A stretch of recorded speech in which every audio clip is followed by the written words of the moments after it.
বন্ধুরা আমরা এখন 5 প্যাটার্ন মেশিনের বারটেক মেশিন থেকে বাটন স্টিচ প্রোগ্রাম বা মডেলটা চেঞ্জ করব। কিভাবে চেঞ্জ করব দেখি।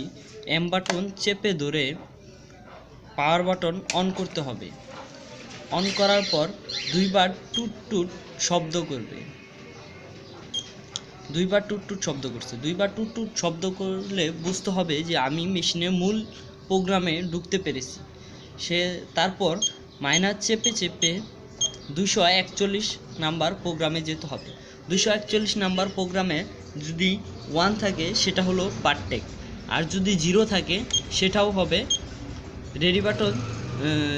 0 থাকলে সেটাও হবে বারটেক, আর 7 থাকলে হবে বাটন স্টিচ। কীভাবে করব? প্রথমত সেভ বাটনটা চেপে প্রোগ্রামটা সেভ রেডি করতে হবে। রেডি করার পর আমাকে এখন প্লাস করতে হবে। আমি বাটন স্টিচ করব, প্লাস করতে হবে। প্লাস করে 7 করতে হবে। 7 করার পর বা 7 বানানোর পর আমাকে আবার সেভ বাটনে চাপতে হবে। চাপার পর লাইটটা অফ হয়ে যাবে। অফ হয়ে যাওয়ার পর এম বাটনে 2টা চাপ দেব। চাপ দেওয়ার পর আসবে 1.27, মানে বাটন স্টিচের স্পিডটা এসে পড়ছে। এই এখন আমাকে প্রথমত প্যাটার্ন করতে হবে। বাটন স্টিচ করার পর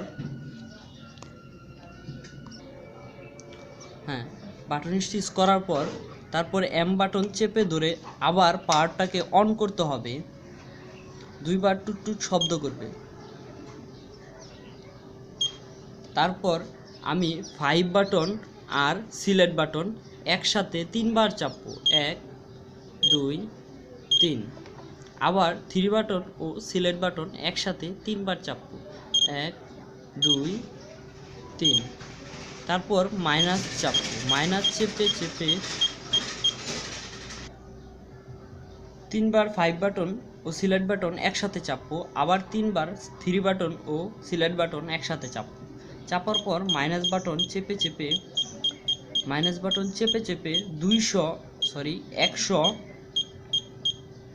150 থেকে 154 পর্যন্ত 0 থাকে, সেটাকে 1 করতে হবে। কিভাবে 1 করব? সেভ বাটনে চাপ দিয়ে প্লাস বাটনে চেপে 1 বানাবো। আবার সেভ বাটনে চেপে অফ করব। অফ করার পর আবার প্লাস চেপে একটা পয়েন্ট বাড়াবো, 151 বা 51। ওখানে গিয়ে আবার সেভ বাটন চেপে লাইটটাকে জ্বালাতে হবে। তারপর আবার প্লাসে চাপতে হবে। তারপর আবার সেভে চাপতে হবে। আবার প্লাসে চেপে আরেকটা পয়েন্ট বাড়াতে হবে। আবার সেভ বাটন চাপ দিয়ে ওকে করতে হবে। আবারও 1 বানাতে হবে। আবারও প্লাস করলাম। আবারও ওকে। এখন আমরা এম বাটনে 2টা চাপ দেব। চাপ দেওয়ার পর আমরা প্যাটার্ন করব।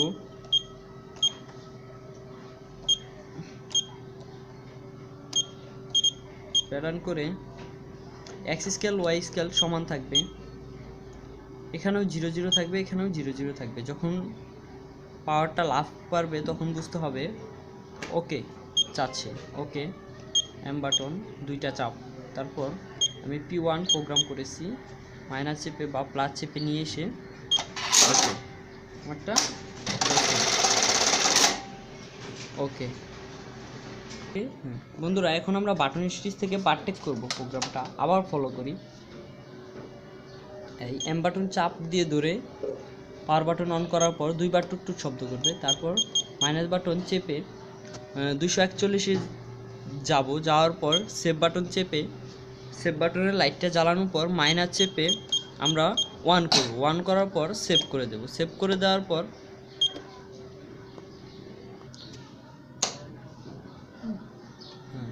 সেভ করছি। সেভ করার পর আমি একটা প্যাটার্ন করা আছে, প্যাটার্নটাকে রেডি করব।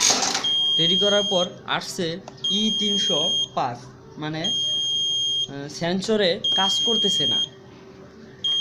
এখন পাওয়ারটা অফ করে এম বাটন চেপে ধরে পাওয়ার বাটন অন করব। অন করার পর 2বার টুট টুট শব্দ করবে।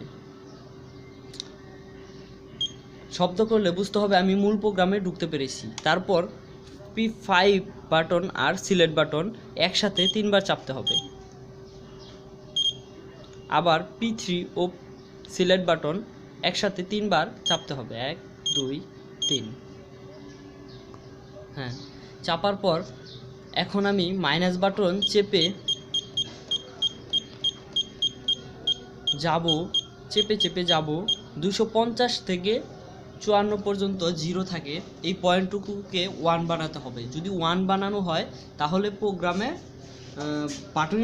বাটন স্টিচ থেকে বারটেক করার পর প্রোগ্রামটা ওকে হবে, আর নয়তো বা দুটোটা নিউট্রালে থাকবে, বারটেকও পাবে না বাটন স্টিচও পাবে না, দেখাবে ইরো 305। সেভ বাটন চেপে প্লাস বাটন চেপে আমি পয়েন্ট বাড়াবো, আবার প্লাস বাটন চেপে 151, তারপর 152, তারপর 153, তারপর 153, তারপর 154 চেপে এম বাটনে একটা চাপ দিয়ে তারপর সেভ বাটন। এখন আর ইরো 343 নেই, বারটেক হচ্ছে। এটা বুঝতে হবে আমাদের বারটেক থেকে বাটন স্টিচ করার নিয়ম। এটাই হলো আমাদের বারটেক থেকে বাটন স্টিচ করার নিয়ম। বন্ধুরা সকলেই চিনে নেবেন এবং সুন্দরভাবে বুঝে নেবেন।